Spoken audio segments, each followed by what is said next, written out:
नमस्कार, मैं सरला रावत सा और आप देख रहे हैं पब्लिक एक्सप्रेस न्यूज। स्वागत है आप सभी का। 2025 के दिल्ली का चुनाव बीजेपी जरूर जीत गई, लेकिन चुनाव से पहले, चुनाव के दौरान दिल्ली ने अपने सीएम फेस को रिवील नहीं किया था। यानी कि जनता को यह नहीं बताया था कि अगर वो दिल्ली की सत्ता में वापस आते हैं तो उनका मुख्यमंत्री फेस कौन होगा। और दिल्ली की जनता ने बिना मुख्यमंत्री फेस के रहते हुए भी वोट बीजेपी के पक्ष में किया। और अब यह सवाल उठ रहा है कि आखिरकार बीजेपी किसे दिल्ली का मुख्यमंत्री बनाएगी, यानी कि दिल्ली का अगला मुख्यमंत्री कौन होगा। इस पर कयास लगने शुरू हैं, इस पर कयास लगाए जा रहे हैं। रेस में सबसे पहला जो नाम है, बड़ा नाम, वो है प्रवेश वर्मा का, विजेंद्र गुप्ता का। बीजेपी की इस प्रचंड जीत के बाद नुपुर शर्मा का भी नाम ट्रेंड कर रहा है। सोशल मीडिया पर इस वक्त नुपुर शर्मा ट्रेंड कर रही हैं और साथ ही कई यूजर्स ये भी अपील कर रहे हैं कि उन्हें ही दिल्ली का सीएम बनना चाहिए, मांग कर रहे हैं। दिल्ली चुनाव से पहले जब भारतीय जनता पार्टी ने भी 70 सीटों पर अपने उम्मीदवार घोषित किए थे, तो उस लिस्ट में, उन प्रत्याशियों के लिस्ट में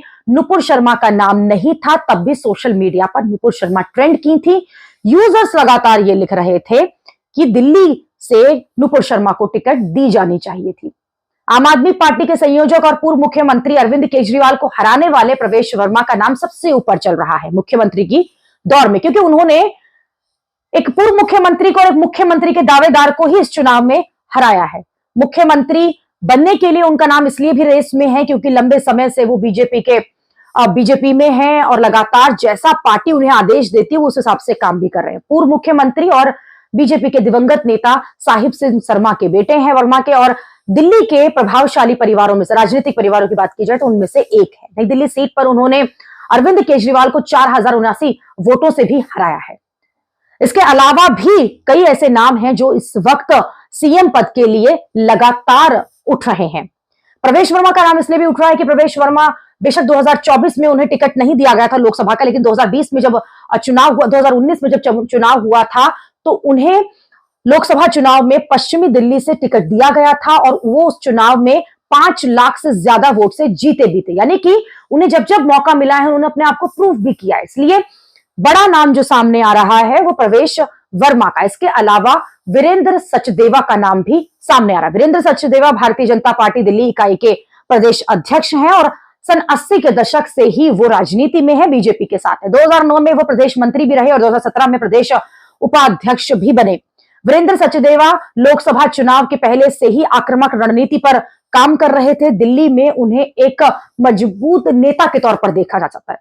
इसके अलावा मनजिंदर सिंह सिरसा का नाम जो है वो भी सामने आ रहा है। मनजिंदर सिंह सिरसा भाजपा के राष्ट्रीय सचिव हैं, रजौरी गार्डन से उम्मीदवार थे और वहां से उन्होंने जीत हासिल की। उन्होंने आम आदमी पार्टी के उम्मीदवार और मौजूदा विधायक भगवंती चंदेरा को 18,190 वोट से शिकस्त दी है।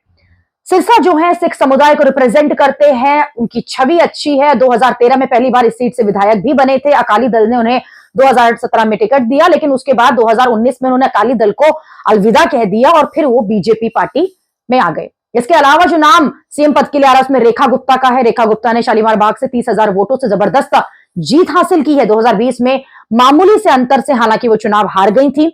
रेखा गुप्ता दिल्ली नगर निगम पार्षद और दिल्ली विश्वविद्यालय छात्र संघ की अध्यक्ष भी रही हैं। बीजेपी की महिला नेताओं की अगर बात की जाए तो बड़ी महिला नेता भी है, इसलिए भी उनका नाम काफी सीएम की लिस्ट के लिए सामने आ रहा है, सीएम पद के लिए। तो ये कुछ नाम है जिन पर इस वक्त चर्चा चल रही है, कयास लगाए जा रहे हैं।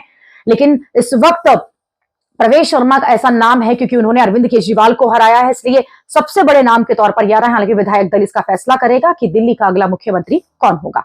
अभी के लिए इतना ही। अगली खबर में आपसे फिर होगी मुलाकात। देश और दुनिया की खबरों के आप देखते रहिए, आप जुड़े रहिए पब्लिक एक्सप्रेस न्यूज के साथ। धन्यवाद।